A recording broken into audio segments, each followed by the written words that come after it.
Hey there, Kevin here again, and thanks for joining me for Module 3 of the Ninja Japanese Sentence Formula. So in this module, we're going to talk about formality and how to make it a little simpler than a lot of people make it out to be. So why is formality so important in the Japanese language? Well, it really comes down to their culture. The Japanese really value humbleness and respect, and so it kind of manifests itself in the language. For example, you would speak Japanese, a different type of Japanese to someone who is older than you uh, in comparison to someone who is younger than you. You would speak a different type of Japanese to a boss than you would a colleague, and so on. And you might be thinking, well, that happens in English too to a certain extent, but we're talking, completely different vocabulary, different endings to sentences, and it really just takes things to another level that we as English speakers, it's difficult for us to understand.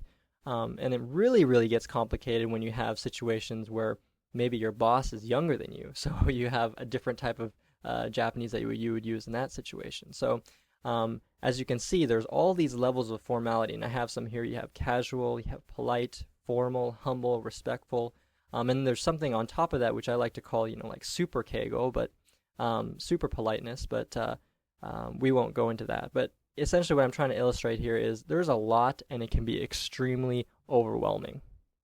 But don't be too discouraged, because luckily for us, we really only need to focus on two levels of formality, polite Japanese and casual Japanese, because these form the foundation of the language, and with these, it'll be easy for you to pick up the other levels of formality. And in my experience, Japanese people don't expect foreigners like you and I to be able to speak all these levels of formality from the get-go. And the best way to learn them is by exposing yourselves to those situations. For example, if you go and work in Japan, then you will probably naturally pick up those other levels of Japanese in context, and then it'll become second nature. And to be completely honest with you, in all my experience in Japan and talking with the Japanese, I've learned that they have a really hard time with this stuff too. So talking with my friends, they often tell me that, yeah, I didn't really understand all the levels of formality until I entered the workforce. And when they made mistakes, they were reprimanded or they were taught by their superiors how to say things more properly. And so in that sense, you and I shouldn't feel disadvantaged or behind the curve by starting off with polite and casual, because as long as we have those two forms really solidly implanted in our minds, we're going to be in great shape. All right, so let's start off with polite Japanese. So the two basic polite sentence endings that you're going to encounter in Japanese are desu and masu. So there's a basic rule of thumb that you can use when trying to figure out which one to use. Masu follows verbs, and for everything else, most of the time it's desu. So let's take an example here. Let's look at verbs first. Let's take two verbs, taberu, which is to eat, and kau, which is to buy. If we change that into polite form, they would be tabemasu and kaimasu.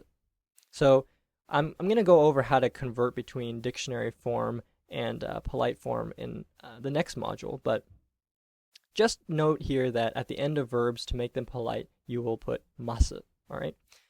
Now let's look at adjectives and nouns. So in contrast to verbs, at the end of nouns and adjectives, we put desu. So for pen, for example, pen is pen. It would be pen desu. This is a pen. If you wanted to say, oh, someone is very cute, or this is very cute, which is kawaii, you would just say kawaii desu, which makes it polite. How about going the other way, going from polite to casual? Well, for nouns, if you see a desu, for example, we had pen desu, right? To make it casual, you would just change that to a da. So pen desu would become pen da, and that is casual. For adjectives, it would go from having a desu at the end to having nothing at all. So you would have, for example, kawaii desu would be kawaii, and that would be the casual form. And for verbs, as we just mentioned, taking off the masu at the end and putting them in dictionary form will give you your casual form. So let's revisit an example from our last module and look at the sentence, today is hot, isn't it? So if you recall, that sentence in Japanese is 今日は暑いですね. And as you'll notice, there's a desu in it. So that means it's a polite sentence.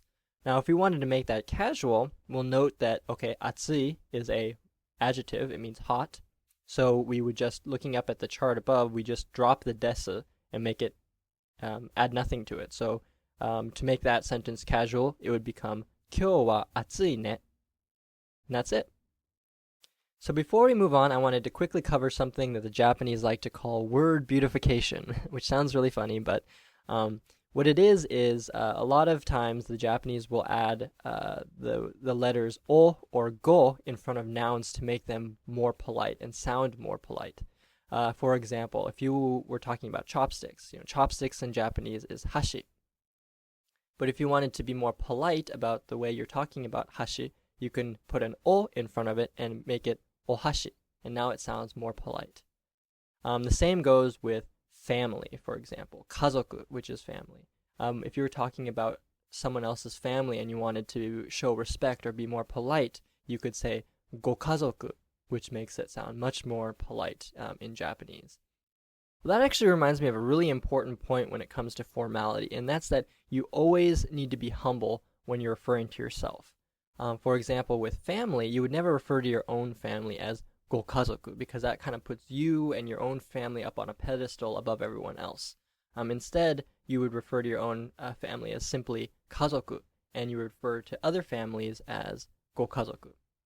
Another instance that you might run across is, say, for example, at a fast food restaurant, like a McDonald's in Japan. And this is a bit of a personal story because I used to make this mistake all the time, and it wasn't until one of my Japanese friends overheard me saying this to a cashier that I learned that I was completely doing it wrong. But when you go to a fast food joint, they'll ask you if you want to eat in or take out, right? And the word for takeout is mochikairi. But they want to be polite to you, so they say omochikairi. And I used to just repeat right after them and say omochikairi, which is very rude because they're using an o in front of the word mochikairi to sound more polite. And when I'm talking about myself taking out, I should drop the o and just say mochikairi. So that's another example of where you'll run into this kind of thing. But just be aware that when you're using Japanese and using respectful language, that it should always be directed outward, and you should never use respectful language toward yourself. So the last thing I want to cover in this module is how to refer to individuals in polite and casual situations. As you may already know, in polite situations, we typically want to use a person's last name instead of their first name and append san at the end. So if we take, for example, being from Seattle, let's use Ichiro Suzuki, for example. If we wanted to refer to him in a very standard, polite way, we would say, we would refer to him as Suzuki-san. And that's maybe something that you've heard before. But what happens if you were referring to a doctor or a teacher? The more appropriate suffix in this situation would be sensei. So instead of Suzuki-san, it would be Suzuki-sensei. All right? Another way you can refer to someone in a polite situation is to append their official job title at the end of their name. So, for example, if Ichiro ever became Prime Minister of Japan, we could refer to him as Suzuki Sori Daijin. And Sori Daijin is just Prime Minister in Japanese. So, another example would be if maybe your manager, you're referring to your manager, it could be Suzuki Kacho, where Kacho means section chief or manager. So that's another way you can refer to someone in a polite way. What about more casual situations? What if you want to speak with your friends, for example? Well, you probably wouldn't want to use san or sensei or their job title to refer to them because that would sound really distant and unfriendly. Instead, you would probably use a more playful or cute suffix. For example, kun if they're a boy or chan if they're a girl. So you may have learned that kun and chan are used for children's names, and that's 100% correct, but you can kind of imagine that using these children suffixes for adults sounds very cute and playful and friendly. And it almost kind of instills a feeling that you've known them since childhood. So it's a really friendly way to refer to people. And so using our example of Ichiro again, if we were really good friends with him, we could refer to him as Ichiro-kun or Suzuki-kun, and that sounds very friendly. And with casual names, we're free to use their last name or their first name, whichever the person prefers. What about for girls? I won't use ichiro for the girl example, but say there's a girl named Eri or Eriko. We could call her Eri-chan, and that would sound very friendly. So the last really common way you could refer to someone in Japanese is using a nickname, and nicknames are really common in English as well. So I don't need to explain nicknames, I don't think. But things that whatever sticks, right? So that's another great way to address your friends in Japanese. And just as an example, my friends call me Kebi, and that actually came from my English name Kevin, when turned into Japanese as Kebin, since they don't have a V sound in Japanese. And my friends kind of felt like it was too difficult to say Kebin, so they just dropped the N at the end. And for the last 2 years or so, my Japanese friends call me Kebi. So just a FYI there. But anyway, that pretty much wraps up Module 3 about formality. Thanks for joining me, and I'll see you next time in Module 4, where we'll talk about verb conjugation.